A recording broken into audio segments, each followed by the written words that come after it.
We are almost at the end of 2025, and when I started this year, I set out with the best of intentions. I was going to get my 2007 Vectrix VX-1 maxi scooter back on the road. I was going to ride it to Mount Hood in the middle of the summer, with some of you all joining me for the fun. And it's still on my driveway, or rather, it's still tucked underneath my porch. And today I'm going to explain why. But before you jump away, I have many excuses. I also have many things to show you, because the real reason why my Vectrix has not been finished yet is because I have become a victim of the side quest. So here's my side quest.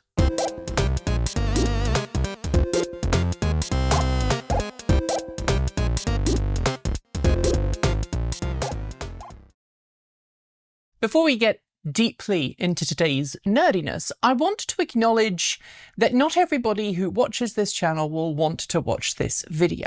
However, cognizant of that fact, I did actually reach out to everybody who watches Transport Evolved, both on Discord and on Patreon, and we also put a post on YouTube, but nobody actually responded to that, so your loss. But I said, hey, we've got an explanatory video about why the bike hasn't been worked on lately. It's all about organization and 3D printing and fabrication. Do you want me to make the video?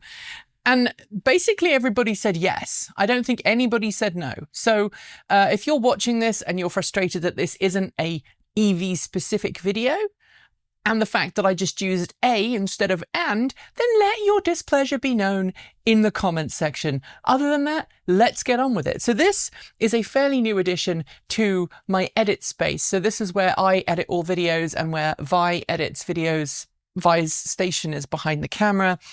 This is a new desk that I added to that space. I say new, it's about 100 years old. I purchased it from a local farmer who was selling it because he was rebuilding his workshop and had made a new table. His father made this, and it's kind of old now, but it's beaten up and robust and sturdy, which is just what we need for storing my Bambu Lab X1C 3D printer on that far end, my Makera Air, or my Makera Carvera Air even, my CNC machine, and then on this end we've got my soldering station. So I'm going to go that way and explain all of the parts, and then I'm going to talk about organization, and then I'm going to talk about why I made this space, because if you're going to be working on a project like this, you do need a decent amount of space. So let's start with the soldering station. So this is a fairly new soldering mat I purchased recently online. It fits the table perfectly in the space I have. It's specifically for me to do soldering work on in a safe space. This is obviously resistant to heat, so I'm not going to set the table alight. I've got my heat gun and my soldering iron here. I have another soldering iron which is tucked under the desk. That is used for, you know, the larger components that need to have a little bit more thermal mass, like this fuse that I will come up and give you more information on in a bit. I also have this, which is my special soldering iron for metal heat inserts. So when 3D printing components, sometimes you want to have a lid, and that lid can use conventional screws. And so you can buy these little metal inserts that you put in on the end of this special soldering iron, and then you slowly lower it into your 3D printed material. And that then allows you to have a metal screw and a metal, I suppose, a captive bolt for you to screw your screw into, and that is rigid and it doesn't crack the plastic, and it's all very good. Now I use that on one of my other side quests lately, which is related to this lovely cup of coffee here. I am a coffee nerd. I have been enjoying coffee since my late teens, early 20s, I used to work for a certain evil empire when I was a music school student, before the evil empire became evil, and I learned how to make decent espresso shots, and since then I have been drinking espresso drinks. Normally I have Americanos. I have one Americano a day. I have a heart condition, so I have to watch how much caffeine I have, but because of that I also have fallen in to the deep well of coffee nerdity. So I have a Gaggiuino classic espresso machine, and about a year ago for my birthday, I purchased a Gaggiuino kit that allowed me to turn my $350 coffee machine into a several $1,000 coffee machine in terms of its capabilities. Obviously, the kit didn't cost that much.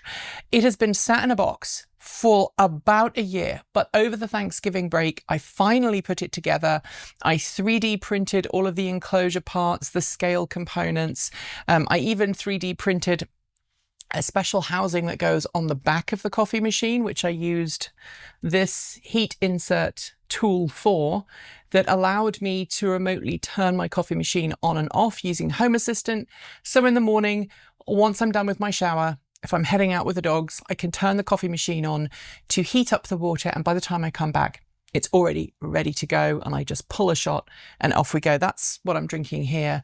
Like I say, I normally have Americanos, but today I made an eggnog single shot cappuccino just to show that it works, and it's amazing. And I'm very proud of myself for it. And yes, if you're considering a Gaggiuino, do it, or maybe a Gaggiumate or one of the other aftermarket tools that does a similar thing, because it really does improve the quality of your shot. That was a side project that meant that over the Thanksgiving holiday, I didn't do as much work on the bike as I wanted. There is a pattern, believe me. So outside of this station and my calipers and all of these components I've got here, let's talk about this. This is the main controller board for my Vectrix VX1. We've got some current clamps that go in for measuring current. We also have some big old capacitors right here. These are big capacitors. And then we've also got some other components that have needed to be upgraded. Now, I've talked about this in the past, but these big fuses, there's one right here, are the original fuses that the Vectrix VX1 has, and they are rated to 40 amps. In the time since the bike was made 20 years ago, there have been massive improvements in component construction, and modern day equivalents are so much smaller. So this little fuse here is the same as this big fuse here. In fact, these little fuses have actually got a higher rating than these fuses in terms of they can actually accommodate, I think, a higher voltage.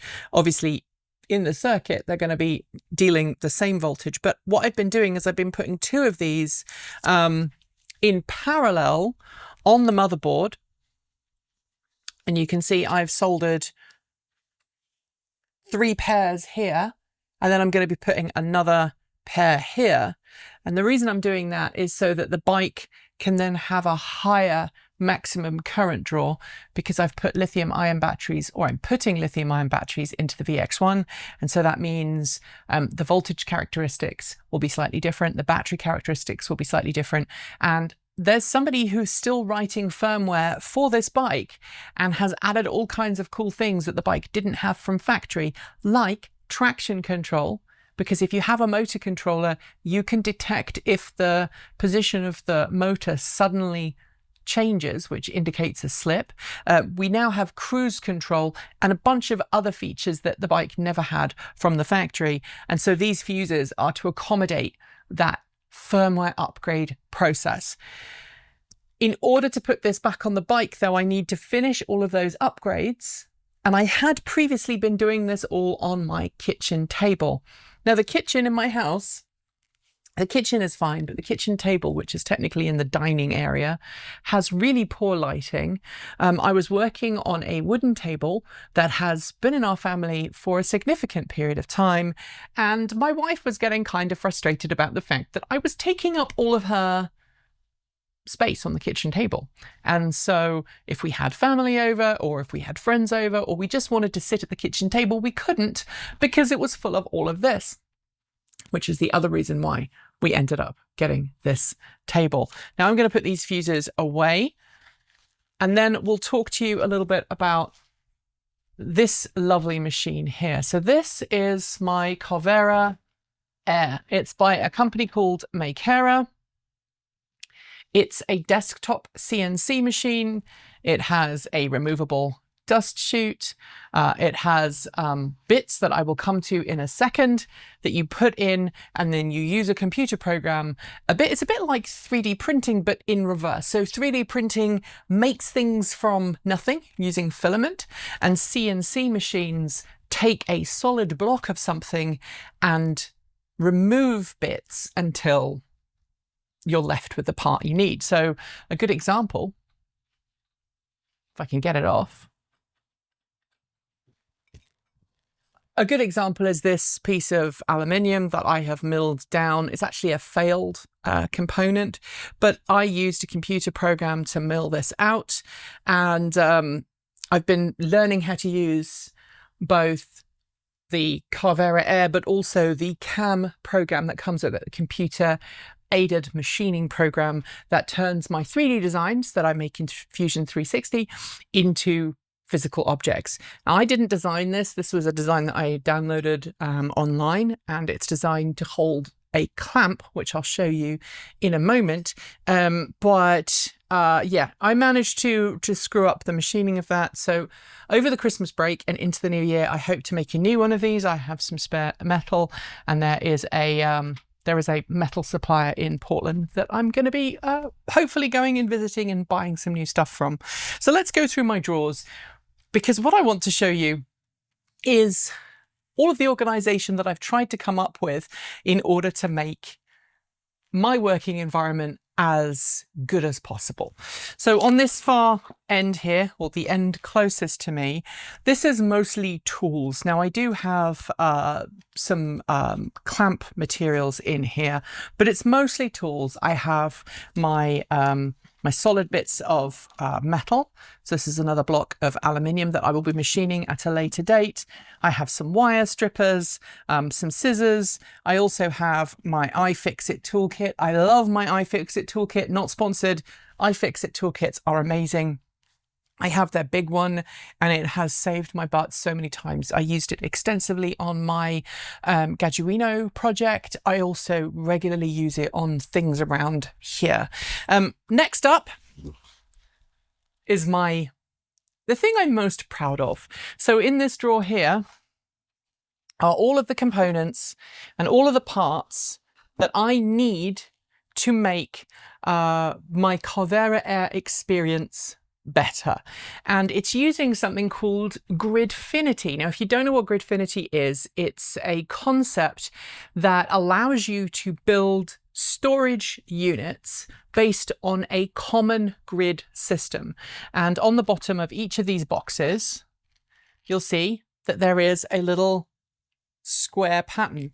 Now, all of these square patterns are the same size, and they can be stacked. And so that's what I have come up with here. Now, none of these I've made from scratch. I've actually used other people's organizational uploads that they've made and put on places like MakerWorld or Printables. And I have 3D printed these in mostly PLA, and it's allowed me to have really good organization of all of the components I need for my Carvera Air. So for example, these are all of the screws that we use to hold pieces of wood or metal or whatever we're working with down onto the work surface of the Carvera Air. And it's important to hold your piece solidly, because if you don't, it can move around and that can cause problems. Same thing here. So this was a lovely design that was uploaded by somebody online. I decided to print it in 2 colors, so red and black, and these are the side clamps and then some smaller clamps here. It just makes it a whole lot easier. Now, this one here is based off of this design, but I actually went into Fusion 360 and modified the design. You can see some of it is the same, so this bit is the same, but then I modified this bit and I also added some extra height so that I can stack these 2 containers one on top of the other, and then they fit into the grid that is in the drawer. Same thing here. So this top one here is a probe that allows you to find the corner of the workpiece. While this does have automatic probing, sometimes you have to use this piece. And then underneath is the laser module. Carvera Air cannot do laser cutting per se. It can't do laser engraving of metal, but you can do laser engraving of wood and you can do laser engraving of some other materials. And so I have the laser module underneath the corner probe. Then here, again, if I can get this one out, I have just a standard container that I made. Now, I made this one myself using Fusion 360. It's just a standard bit bin, I guess. I just made it from scratch. That fits on top of my special 3D probe. And this is a special 3D probe that I've needed for making the part I need for my Vectrix VX-1, and I'm going to come to that in a second. But this probe is really important because it allows you to find the edge of the material that you're working on. If you're working with circular stock, that is so very important because it ensures that you actually find the center point if you're going to be drilling it out. And again, found all of these bins, most of them at least, online, and downloaded them as models and then 3D printed them. I'm not going to show you everything in here, don't worry. All of these here are great. So these, again, found them online. They are holders for the bits that the Carvera Air uses. So all of these little machining bits are different for different materials, for different jobs. And to insert them into your Carvera Air, there's a lever on this side of the machine. You pull that lever down and then you insert your bit in and then let the lever go and it holds onto the bit. And that's a big thing for Carvera because traditionally swapping bits out of your CNC machine can be quite laborious. You have to have tools to do it. This is a toolless change and it's designed for hobbyists to quickly swap between their tools while they're making stuff. If you opt for the more expensive Carvera, which is a bigger machine, the Carvera, just the Carvera, it's a bigger machine and it has an automatic tool changer. So you can line up half a dozen tools on the side and the machine will automatically select the right tool based on what you've programmed it to do. With the Carvera Air, it stops and tells you to put whatever tool in that you've told it you need next, and then it carries on. That is basically this drawer in a nutshell. You'll also see my 4th axis hidden down here. The 4th axis is the tool that I have used to machine a circular component that I very much need for my bike. I've shown you a bit of my organization, but now let's talk a little bit about why I've needed that organization and why I need that machine. So on my VX1, we have these little posts. I've talked about them before. These are like made of, I think they're stainless, and they go over the 3 phased outputs that go to the electric motor. And then you use your nut here just to put over the top after you've put your cable through to tighten it down. That's all great. That's all fantastic. However, these posts were designed for the original Vectrix, which didn't have quite as much power as the latest upgraded versions. And so what a lot of people who have upgraded their Vectrixes do is that they replace these with ones made from copper or brass, because copper and brass are both more capable of dealing with high temperatures and dissipating heat. So if there's any heat issues from the cables, you're asking the cables to carry more current, which means they're going to get warmer. It will help dissipate the heat more easily. And so I have been turning, using the 4th axis, these little bits of brass in a way that matches these. So what I've done is I got my calipers out, which are right here, and I took the dimensions off of this. I then came up with a 3D model of it, and then I converted that into something that I could mill on a 4th axis. Now, this is my first attempt.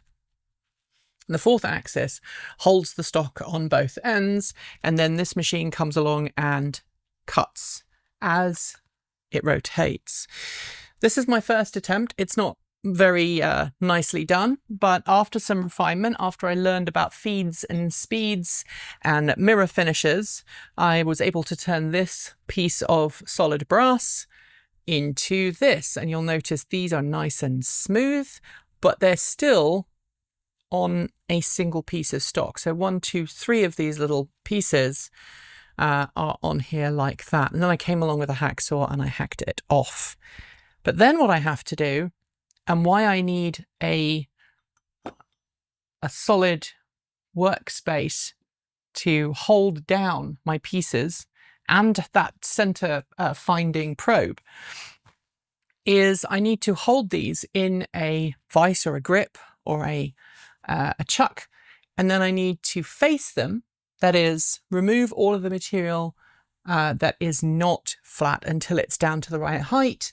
And then I need to drill a hole through the center, just like these have. Now, you wouldn't believe how long this has taken. This has taken me a long, long time, and I've become very frustrated and for a while disillusioned about the project. But I decided that that wasn't necessarily helpful to me. Now, Vi, our camera person, used to be a machinist, and Vi has, with no hint of irony, commented that had they have access to a machine shop, it would be possible, using old school machining equipment, to make something like this on a lathe in about 5 minutes from start to finish from this. I don't have a lathe. I don't have any lathe experience. I don't have space for a big lathe.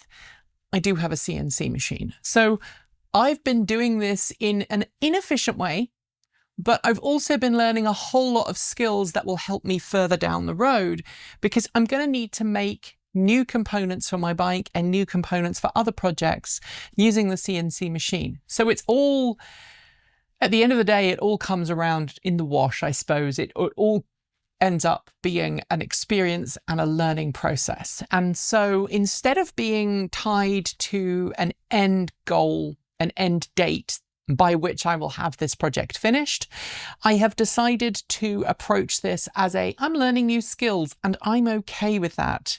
One of the other things that the Carvera Air can do is it can help you make PCBs, printed circuit boards.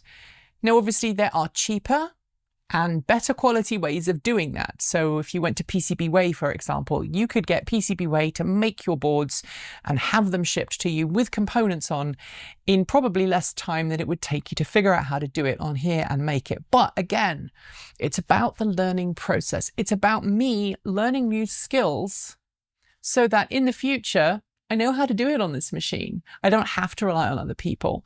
And that's a really empowering thing for me. And I hope it is for you at home. If you're thinking about learning a new skill or a new project, give yourself the time you need to learn how to use the machine, and that will make things feel so much better.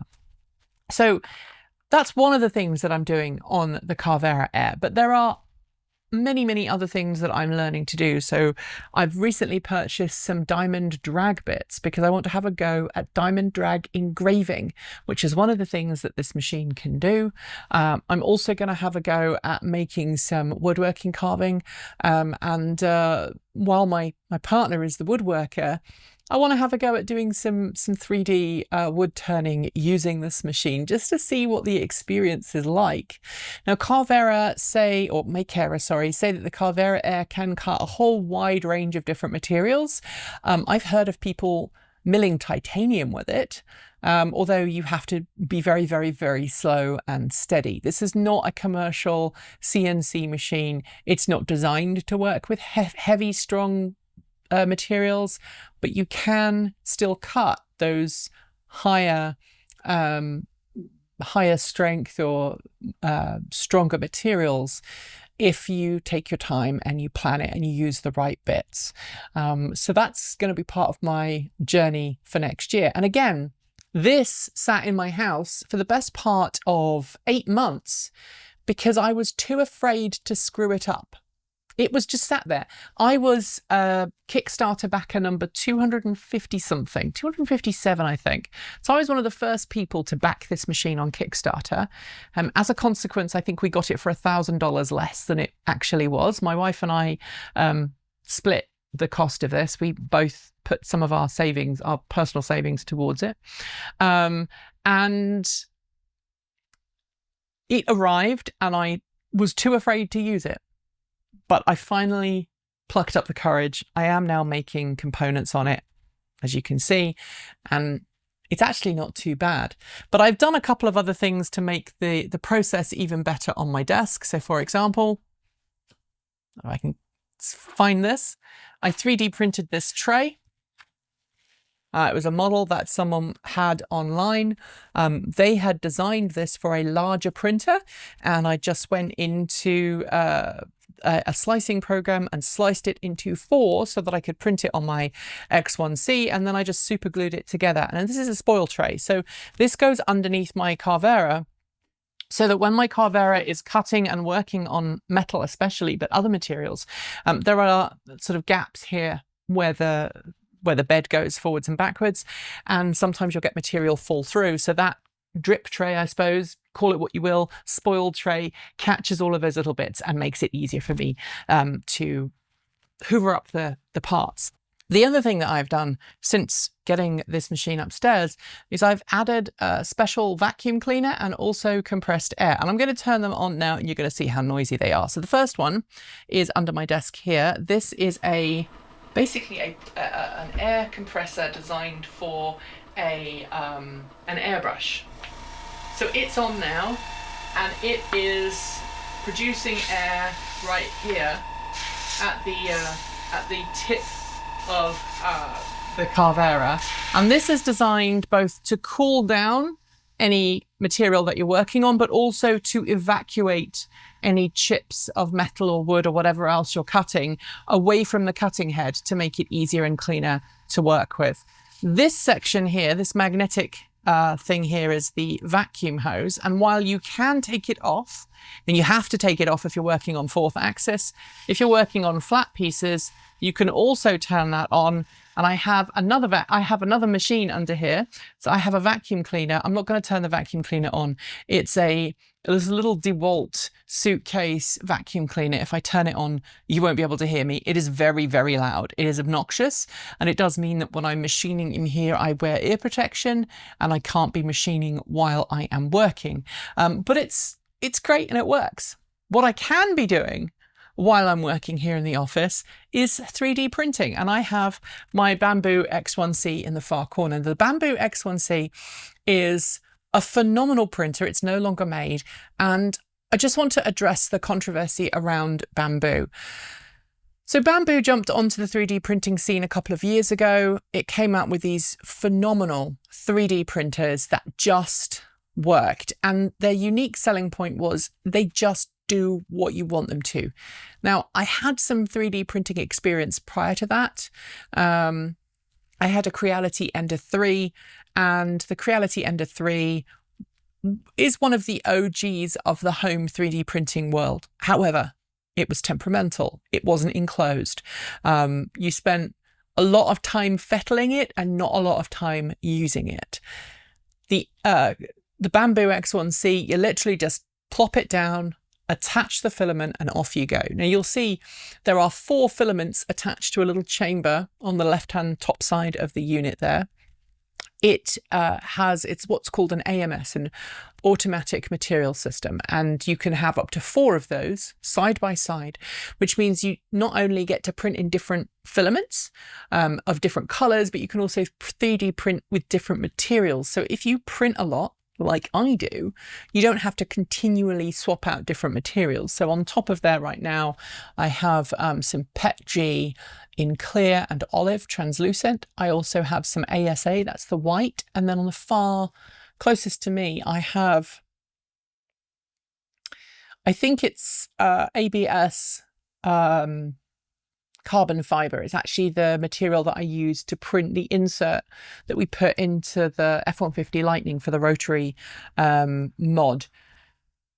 All of those components just sit there and they work amazingly well, and there's no issues. And then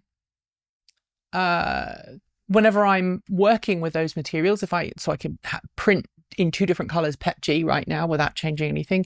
The one closest to me isn't ABS, it's ASA carbon fiber, because I can print with both the ASA black carbon fiber and the white ASA together in the same print.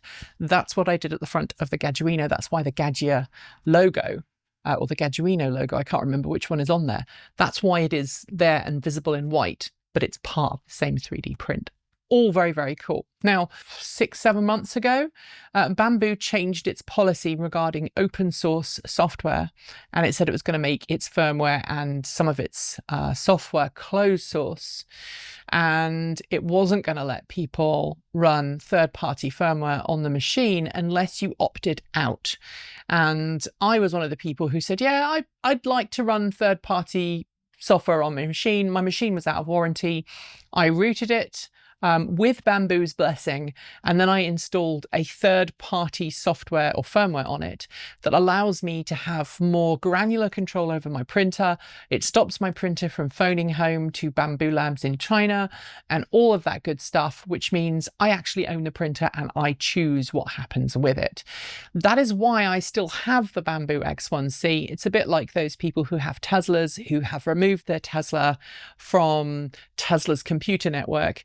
There are some third-party folk out there who have figured out how to put their Teslas on a separate network from Tesla, which means Tesla can't reach in and tweak their vehicle without the owner knowing about it.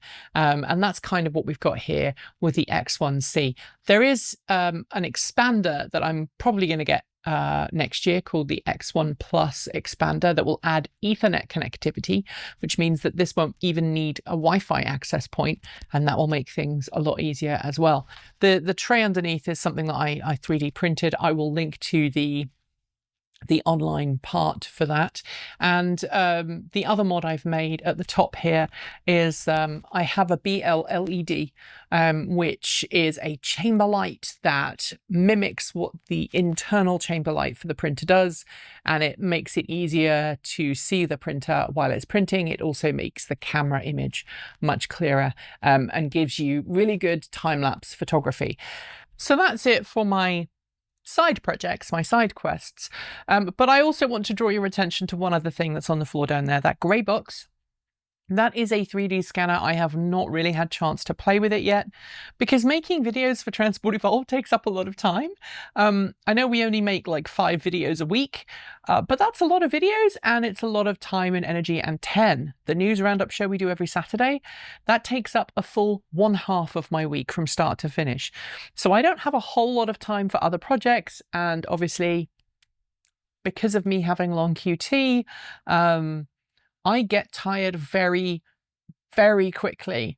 My heart is artificially slowed down. I'm on medication that slows my heart rate down. Sometimes my heart rate can go into the low 40s. It's even gone into the upper 30s in the evenings before. That can lead me to have very low blood pressure. That exacerbates any exhaustion. And some days I am just wiped out. So last week I was finishing 10 and I was so tired. My whole body was shaking. I couldn't concentrate, couldn't focus properly. And I just burst into tears at the end of the day with exhaustion. I couldn't even say normal sentences. I was that exhausted.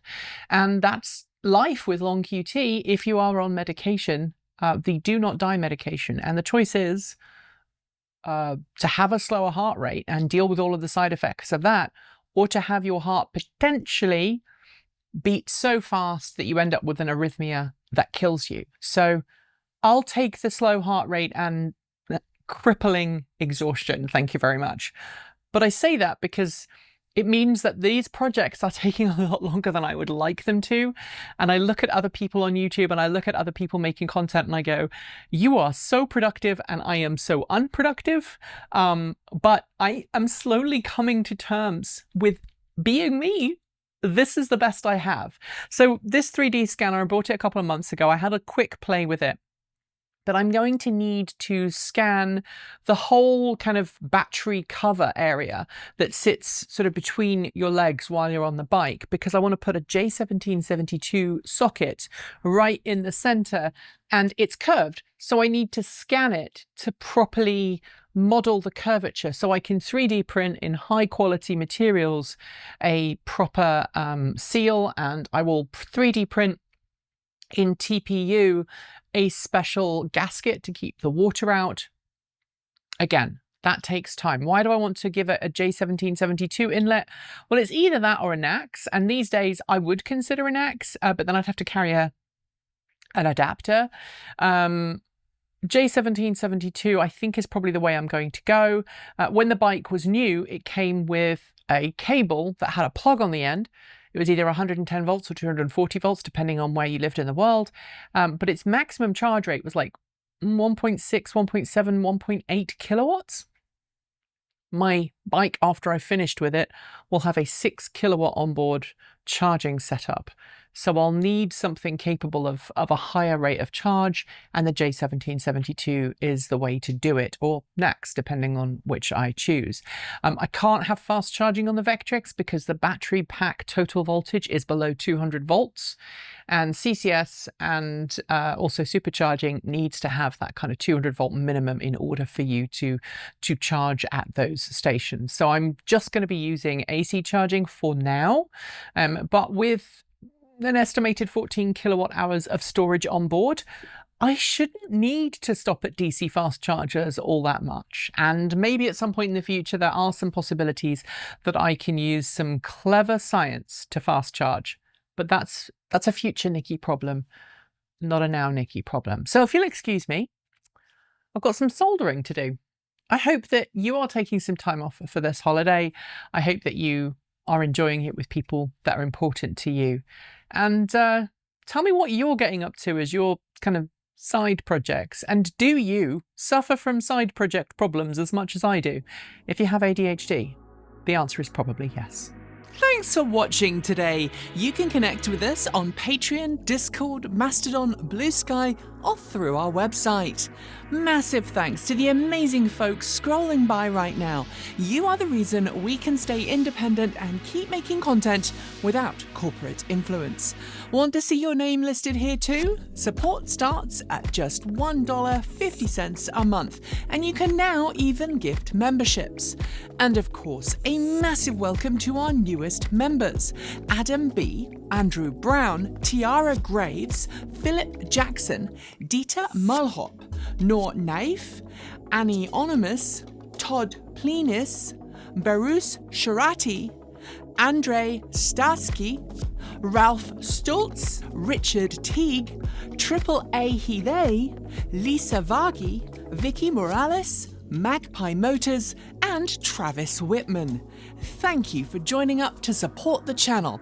At this particular time in history when everyone's feeling the pinch, we are so grateful that you've joined the team, and that allows us to keep making great content. If you'd like to join them, you'll find our Patreon link below, or you can sign up via YouTube. If you're signing up for Patreon though, please go to the Patreon website Do not use the Apple or Google app, since both take a big cut that hurts your wallet and reduces the income we receive. Prefer a one-off contribution? We've got Ko-fi, Bitcoin, a PO box, our swag store, and even an Amazon affiliate link, all great ways to make sure your money helps us. We post new videos every few days on the main channel, plus extras over on TE Take 2. And since YouTube comments, while open, aren't safe for us, the best way to chat with the team is through Patreon, Mastodon, Blue Sky, or our website, or in fact, our Discord chat. If you want more, the mighty algorithm thinks you'll like this video, but we'd love you to check out this one instead. Be awesome, be kind, be intentional, and never forget to resist. Keep evolving!